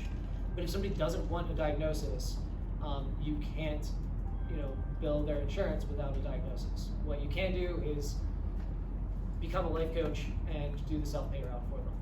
Or you could treat them clinically. I mean, you have to, for your notes, you have to have a diagnosis, but then it can be a V code. Yeah, at the end of the DSM, relational issues, grief, like it can be an appropriate code that insurance won't cover, or an NOS code. That's the other option. Yeah. Then their insurance doesn't cover it, but yeah, that is an option that you still treat them clinically that way. But you need to still have the conversation like you have to pay yourself if they didn't agree to that diagnosis. Yeah. That's interesting. Yeah, and you put this in your consent, and you have, often like a very, very brief conversation. A lot of people understand it's a medical service. We're coming in, there's going to be a diagnosis, but some people do have questions, and other people just have a lot of anxiety about this. Well, what does this mean? What will this affect me getting life insurance one day? Maybe. Yeah. If you're a doctor, it I heard someone that was like thinking will. about running for office, and they were like, "So, tell me how this is gonna impact." Yeah. Honestly, it doesn't come up as often as you'd think. Gun owners, in hiring terms of people like professionals. disagreeing with it. Yeah, I'm going to go into the FBI. Yeah. Something like that. Yeah. Like, this is going to be relevant, like. So I do put this here because we're not getting into life coaching today. That's not, but there is that option. It's all self-pay. If you present yourself as a life coach, you can do what you want for your own price points. There's no real kind of like ethical restrictions there, which is beyond the scope of what we're covering today. But I did just want to mention it as a possible lane. So like if I bill. You could go to, somebody's work and be a life coach. And like life coaching, there's kind of two ends of the spectrum. There's helping people who are like perhaps lower functioning, like being more hands-on. And then there's super high functioning, which is like, I will pay $300 an hour because I don't want you billing my insurance, and I want the absolute best life coach out there. And so like they will go that route too. So you see those kind of ends of the spectrum on life coaching, but that is one avenue that doesn't involve insurance. And then the big thing now is like teletherapy, and maybe you and I were talking about this a bit. You can do it therapeutically if you bill with a modifier. Sometimes it's a 95 modifier.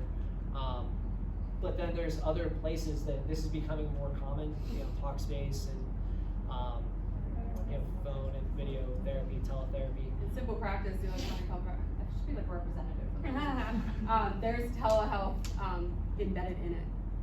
So people just get like a link sent to them, and they just click it and they're on their screen.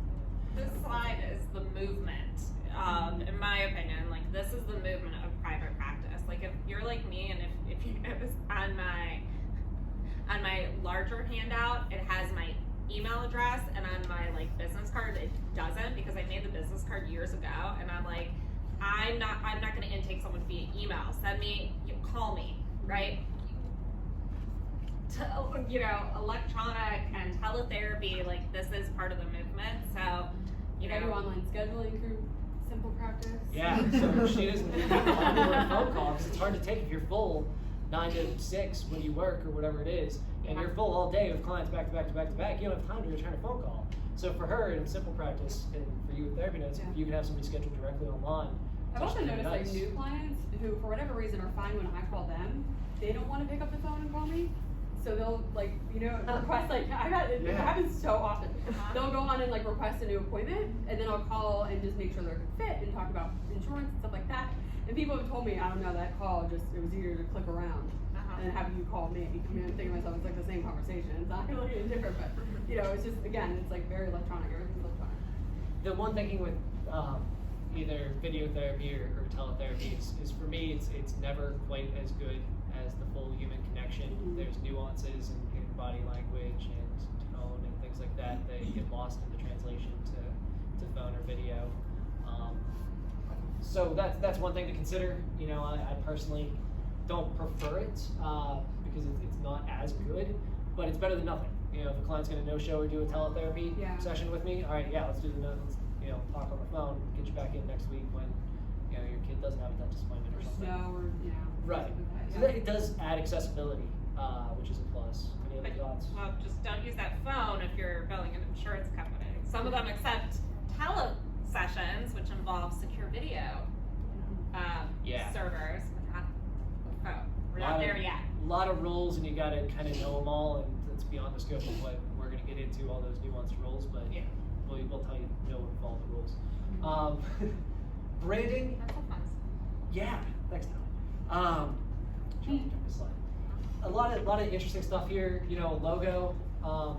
For that, I just want to say you get what you pay for. My first logo attempt was like a $12 logo through Fiverr, and it looked like a $12 logo through Fiverr. So, you know, if I want to do like a professional speaking engagement and it's, looks really, crappy, I eventually, got a more professional logo. But branding, like the one thing here, when you think of all these things, it takes like 5 years to build a brand. I heard that from Jesse Itzler, who's married to Sarah Blakely, founder of Spanx, really smart, interesting dude. He's like, it takes 5 years to build a brand. And I don't know where he got that stat or where that comes from, but I'm sticking with it. Like, I like it. It's kind of true. It's a process. You kind of have to respect the process, chip away at it, progress over perfection, to really fully kind of get there, get established, earn credibility in the space, exposure in the space, things like that. Anything else to say with branding? No, for me, it was like the other part of it that I really enjoyed doing, in terms of like making sure all the colors were the same, right? Like you'll notice like the background on that paper is like the same exact color. Like I literally know the code of the color, right? I find that fun. I know it's kind of weird. That's like very dorky. I can't believe I just like admitted that.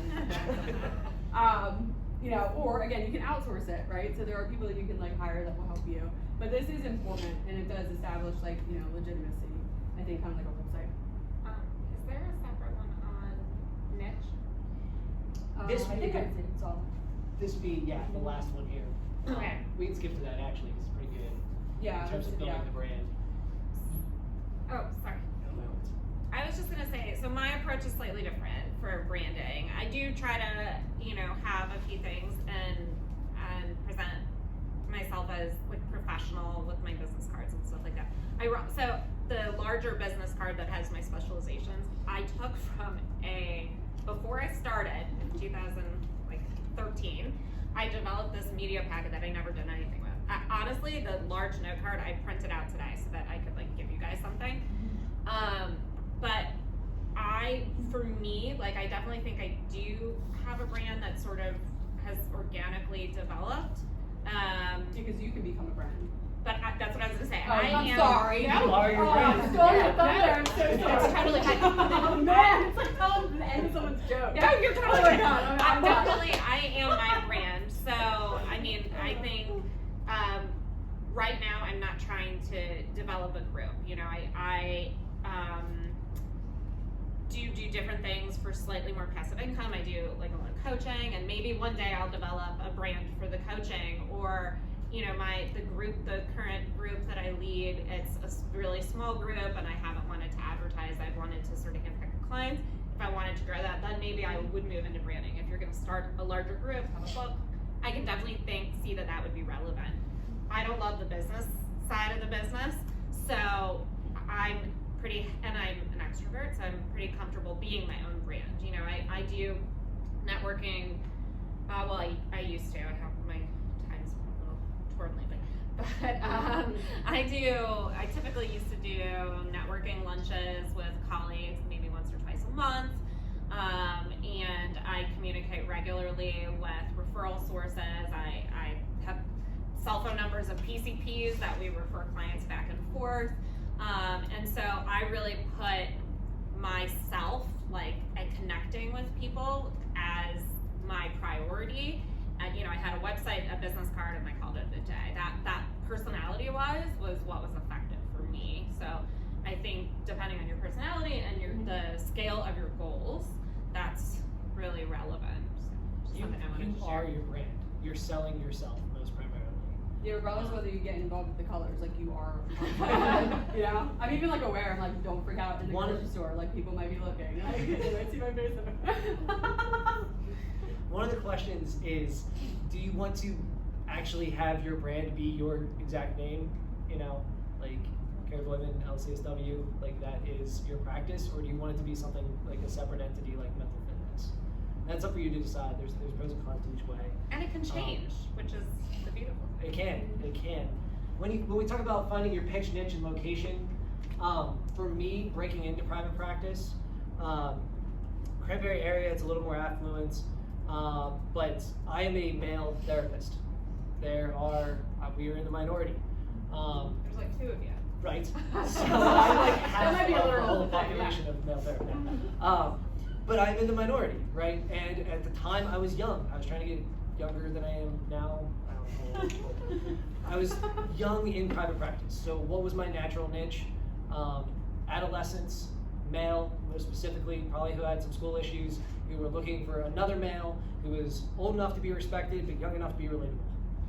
Yeah, that's where I started in private practice. So I mentioned that story to you guys because I want you to think about that. How can you leverage your demographics, leverage your strength, and position it within the demographics of that location and that location's needs to break into the market? And I think too, this helps avoid burnout as well, right? So even if you do kind of outpatient one-on-one therapy that's very private practice-y in an agency, most of the time you don't really have a say in who you're getting, right? So I know for me, in terms of, like I said, like when I left I had more energy than when I came in. It's because I was very kind of selective about who I brought in at first, right?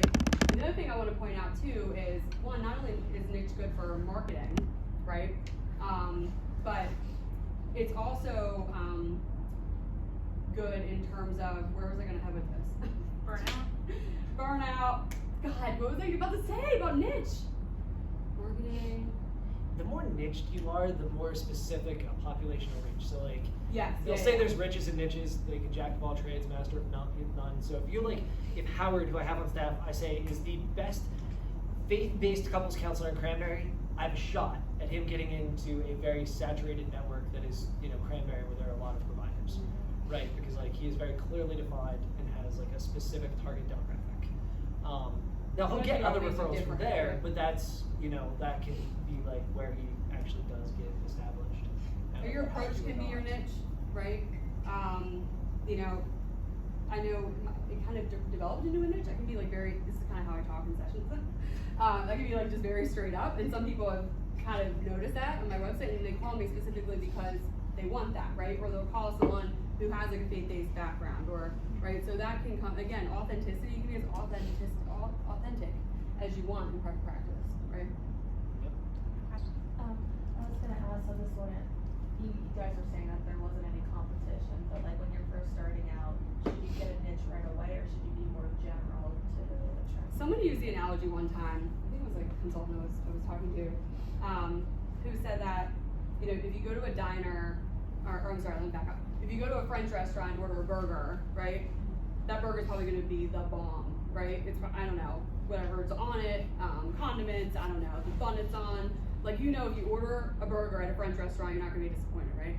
But if you order like creme brulee at the diner, you don't necessarily like know what you're getting into, right? So if I am looking for help with my marriage or something, right? And I can go to like a generalist, like depression, anxiety, or just kind of like some other random, like run-of-the-mill area. But I'm probably going to search specifically for someone who specializes in marriage counseling, right?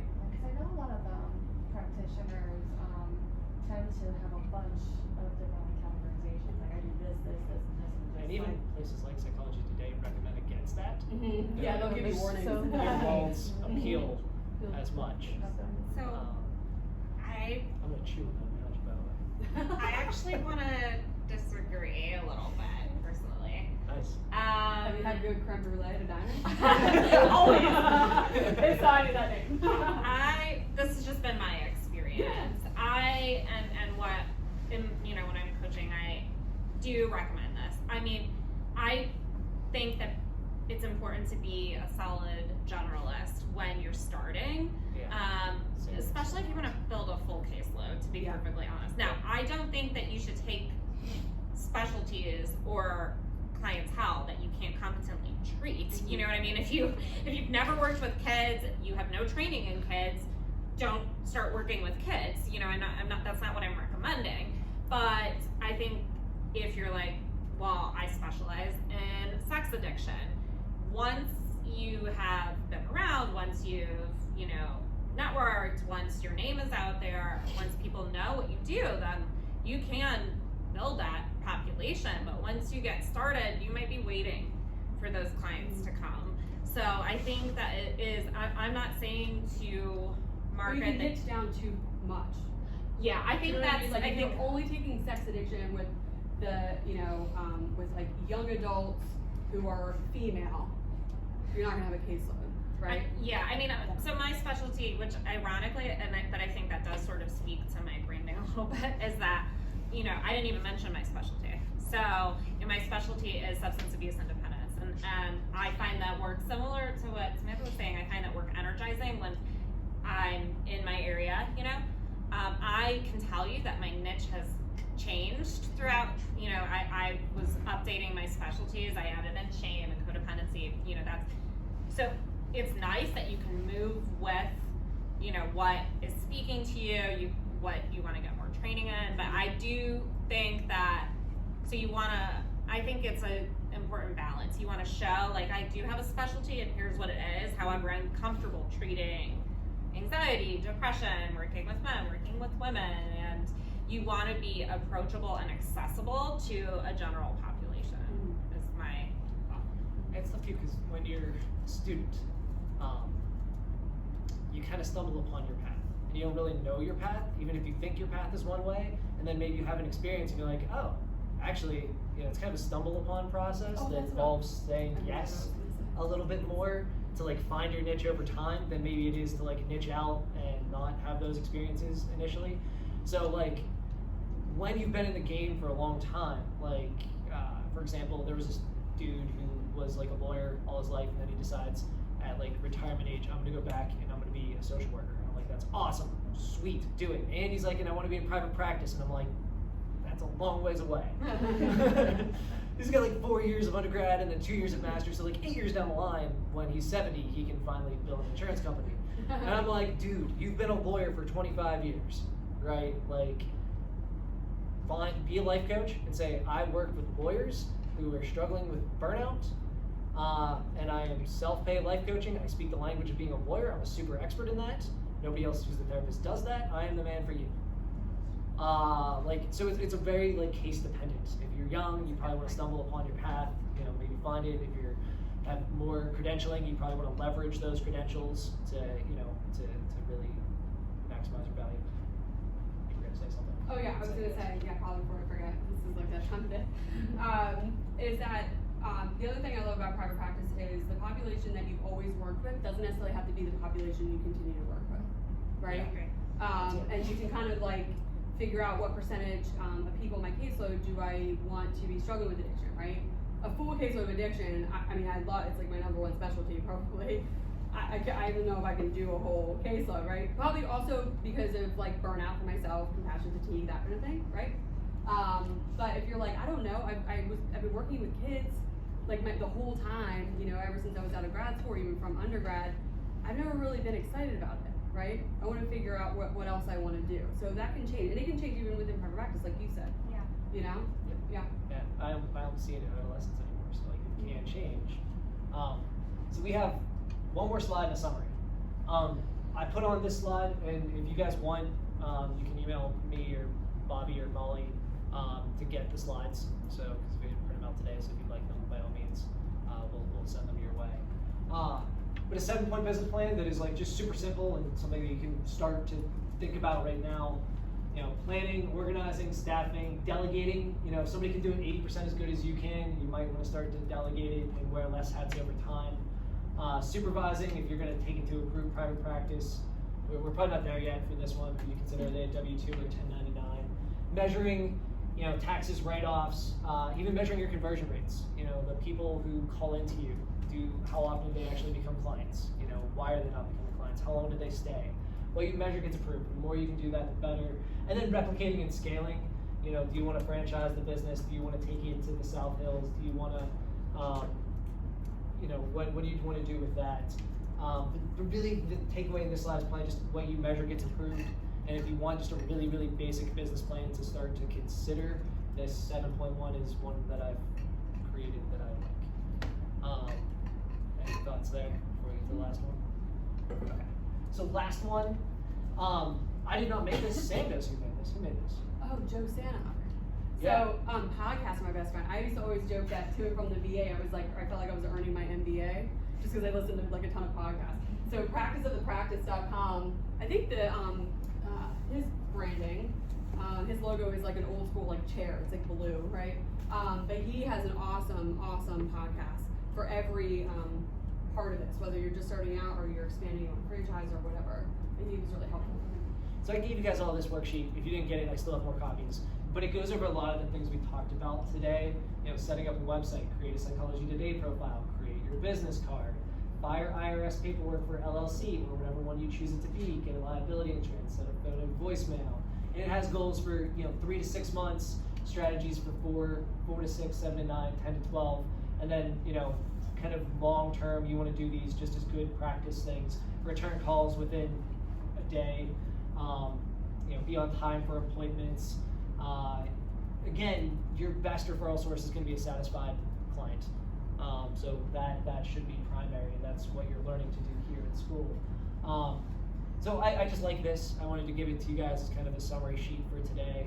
And then in closing, do you guys want to say anything more about this before we I close? would just say, and I think that this also, if you're going to join a group, you would get their version of this, maybe not written out like this, but for instance, like I think it varies too, and that also affects how successful the business is for you. Like it varies based on your model and what works for you. So for instance, I know when I was teaching my colleague, it said somewhere about get back to people within one business Yeah, day. 12 hours it says up here. Oh, 12 hours. So I already said 24 because it's not. Uh-huh. Like, And, so, challenging. and so I said, well, and also I think that's a luxury of being in private practice. You know, I said to her, I said, you better pick up those calls.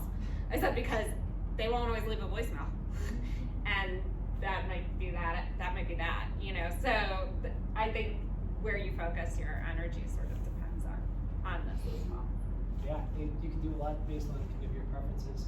I do like this. I think it just goes through a lot of the things that we did, even high-end level stuff like marketing an ebook versus passive revenue, to things like posting blogs that you write that establish your credibility as an expert in the space. So I wanted to end with this. Just 3 takeaways I'd offer for you guys to consider, and I'll let you guys offer kind of like the number 1 takeaway you'd want somebody in their position to take from private practice. So I thought of 3 because I totally planned this ahead of time. But sorry, I put you guys on the spot. Yeah. Jerk me with my It's cool, Steve. But seriously, number 1 is continue to learn. So Samantha was talking about like podcasts, like listen to Audible books, like learn from mentors, learn as many languages as you can. Like get those certifications in EMDR and CBT and REBT and MI, and insert 2 other letter acronyms. Like get them all as much as you can, because you're gonna find this one really sticks out to me, and you're gonna be that much more valuable and versatile.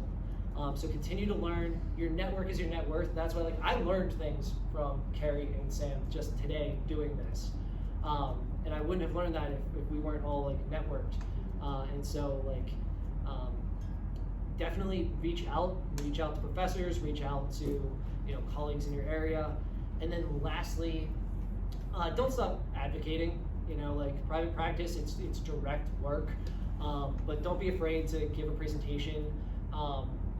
On your subject of expertise. Don't be afraid to advocate for social justice when you see it. Never stop advocating, because even working directly with people, I like to advocate for policy change. I like to advocate for different ways that we could make the world more just. And so those would be my takeaways. Anybody? How are we supposed to follow that though? I mean, the bar's like over here. I mean, you guys are probably not going to be that surprised by what I'm about to say. Hashtag do what you want, right? But I know for me, and it has to do with, it's similar to the quotes even that are on what I handed out. Find where you can be authentic, right? Find what you find yourself thinking about when you don't have to be thinking about work, right? So I know for me, I kept coming up with like ideas for things, and I couldn't stop like writing them down, right? And it was something that I was extremely passionate about. And checking with yourself about how you feel when you leave at the end of the day, right? I think the biggest thing too, which is part of the reason why we wanted to do this, is that social work doesn't have to look one way. I mean, it can look an unlimited number of ways, whether it's private practice or whatever. You can create your own thing. You create your own nonprofit if you want. So you can lay the road. So I guess that's like my big takeaway. I'm probably just echoing what they're saying in slightly different words, honestly. I mean, I really do agree with everything that's being said here today. One thing that I talk to a lot of my clients about, and I think is relevant for me as well, is that it's all about balance. So with the freedom of private practice, which I love and I wouldn't take back, this is an amazing path for me. It's about finding that path for you, and how much of that path you want to include from like a business perspective, how much you want to include from a macro policy perspective, how much you want to include from a direct practice perspective, and those things can help guide you. And like I said earlier, you can make changes in there. If it's not working for you, you have that movement. So it's challenging, it's freeing, and it really can be what you want it to be. And if it's not working, try a different path. So. Thank you guys for having us. I hope this was informative and valuable. Yeah, please feel free to reach out. I would say probably to any of us. We're available and in the future. So. I'm sorry, we wanted to leave time for questions, but you have all Yeah. more information at this point. And yeah. I'll hang out for a little bit if anyone has Yeah. any questions. Yep, we'll hang out for a bit. So, thanks guys. Appreciate it. Yeah.